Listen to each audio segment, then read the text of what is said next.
Ninjago has had many great sets throughout its run, ranging from a variety of different prices, but what about those sets at the lower end of the spectrum? Hey guys, H-Masters here, and today we're counting down the top 10 LEGO Ninjago sets under $20. Cole's Dragon came out in winter 2016 as a part of the Skybound wave, and it was a very good set for only $10. When the set came out, it featured a lot of just articulation, and it came with an exclusive Zane Jin Blade. It also came with two minifigures, being the Skybound version of Cole and Squiffy, and the dragon in general just was really good. Although it was at a small scale, it featured a ton of articulation, and there was a lot of playability you could get from it. And it was just an overall really solid set, and it was very cheap and very affordable, and a lot of people could get it. The Ice Dragon Attack came out in winter of 2011 as a part of the pilot season of Ninjago, and it featured the Ice Dragon, the original Ice Dragon. Now, this was a pretty good dragon. There was lots of cool features. For example, the main feature was that you could squeeze the dragon's head and launch a ice ball to sort of act as the dragon's breath and pretend to freeze things, and it also came with the Shurikens of Ice. The set came with two minifigures, being Zane DX and Crazy. But the real thing that holds this set down is just a lack of balance.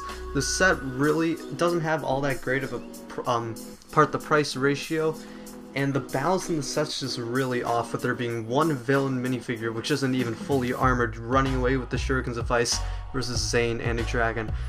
And that's really what holds this down and keeps it at the number 9 spot. However, the set though is pretty good, and especially for its time, it was a very good set, and it was only $20.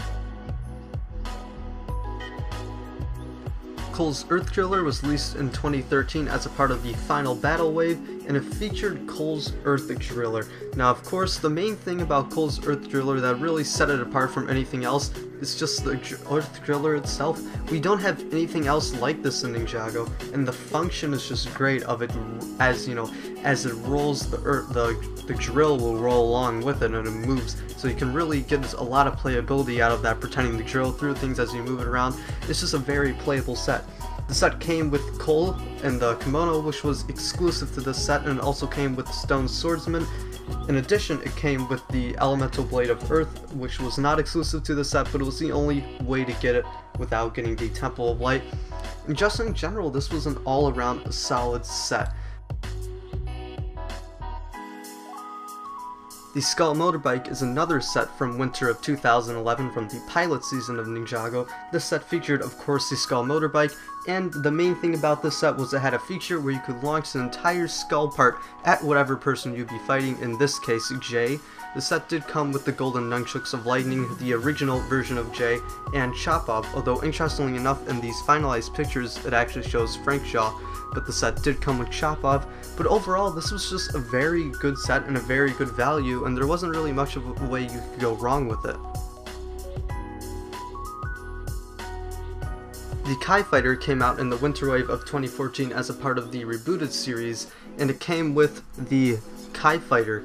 Now, basically, the Kai Fighter was just a jet which had some pretty good features. For example, it had flick fire missiles, which aren't too crazy, but the main feature was that there was this little button in the back that you could push in, and the wings would fold back, and that was really cool. It reminded a lot of people of Jay's Stormfighter, and it was just a really cool feature in general. The set also came with the rebooted version of Kai, General Cryptor, which was a big deal since he was the main Ninjroid, but the only other set he came in was the $90 Ninjroid Mech Dragon, so this was a nice cheap way to get him. And it also came with Kai's Technoblade. Overall, the Kai Fighter was a very solid set for only $20, and there wasn't a whole lot wrong with it, but it wasn't the best one out there. The Electromech, or more commonly known as Jay's Electromech, came out in winter of 2015 as a part of the Tournament of Elements wave.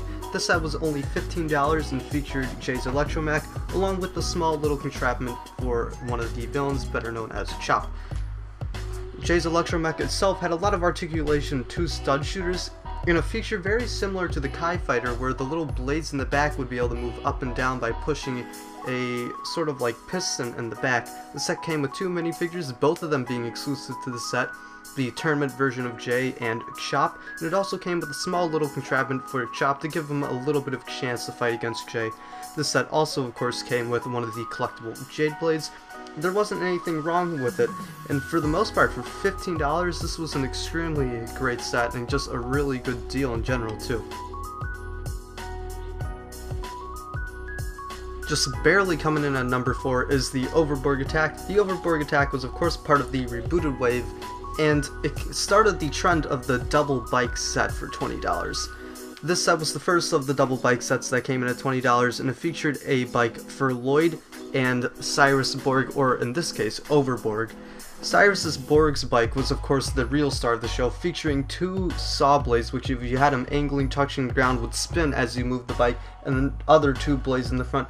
Lloyd's bike was also pretty good, but just nowhere near as crazy as Cyrus Borg's. This set also came with the, just a garbage can, fire hydrant, and a ramp for Lloyd's bike to sort of go off, or if you really wanted to, you could put the Overborg bike off it. And in addition, it came with Cyrus Borg and Lloyd, and really, the version of Cyrus Borg here is crazy with his legs. In addition, Cyrus Borg is exclusive to this set. And just overall, the Overborg Attack was a very good set, but it just barely got edged out here to be put in the number 4 spot. It just wasn't quite enough to make it to number 3. Kai's Blade Cycle is the only set from the Winter Wave of 2012, or Rise of the Snakes, to make this list, and it comes in at number 3. Kai's Blade Cycle mainly featured, of course, the Blade Cycle, and the Blade Cycle had a transformation feature. If you press that top slope part, what would happen is that the sides would sort of split out, and it would create this cool little feature. In addition, the set also came with the Hypnobrai Snake Staff, which had a little shrine for it, which is nice. You get, a little bit of something for the villain. The set included 2 minifigures, Kai ZX and Ratla, and the set in general just barely edged out the Overborg Attack, mainly because it came with a collectible and it was cheaper. Overborg Attack didn't come with any Techno Blades, and the Blade Cycle did happen to come with a Hypnobrai staff for less, and that helped it get to number 3. However, it wasn't quite enough to make it into the top 2. However, the set still was very good and one of the best smaller Ninjago sets to ever come out. The Jungle Raider is another set that came out of the Tournament of Elements wave from 2015, and the set mainly featured the Jungle Raider itself. The Jungle Raider was a very cool vehicle for Lloyd, which had a lot of nice features. For example, if you press down that little gold lightsaber hilt at the top of the Jungle Raider, it would activate 2 spring-loaded shooters on the bottom. In addition, it also had suspension in the back. The set also came with a shrine for the Anaconjai Warrior, or Kapow, which was pretty nice. So you could shoot at it to get the Jade Blade out, which added a nice bit of playability to it. And just in general, it was really good. The minifigures included in this set was the tournament version of Lloyd, which was exclusive, and Kapow, which came in one other set. And overall, this set was really good. There wasn't really anything wrong with it, and it just barely came in at number 2. The top 4 was really, really close, but number 1 just barely edged out this one. Before we reveal our number 1 spot, we wanted to include a few honorable mentions. Lava Falls was a very good set that came out in the Tournament of Elements wave, and was only $8 and featured a really cool function of being able to sort of just battle and collapse the bridge. Kai's Fire Mech was a very cheap mech from the final battle wave for only $10, which is one of the best smaller mechs we've ever gotten, and it was just really cool at the time. Ninja Bike Chase is another one of the double bike sets, which was also really cool and had some nice features, but wasn't quite as good as the Overborg Attack. And Desert Lightning is another one of those $20 double bike sets that also was very cool, had nice features, but wasn't quite as good as the Overborg Attack in our opinion. The Blaster Bike is the first and only set from the 2015 Summer Wave, better known as Possession, and it takes the number 1 spot mainly because of the balance of this set. The balance from this set between the good guy and the bad guy was very good. Cole had a blaster bike which had a lot of playability, being able to flip up those 2 stud shooters and just shoot them pretty much whenever you wanted to, and very easily as well, while still being able to drive around was very good.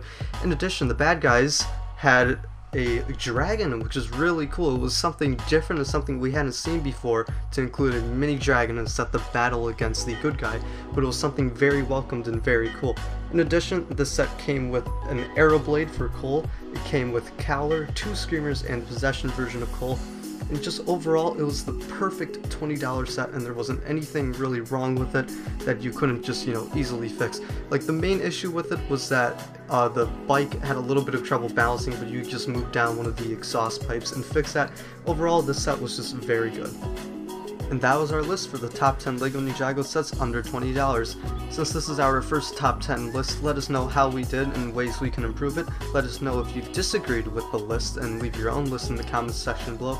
And go ahead and feel free to leave any future ideas for lists in the comments section below, which we may make into future videos. So that's pretty much it. Thank you guys for watching. Until next time, I'll see you guys later.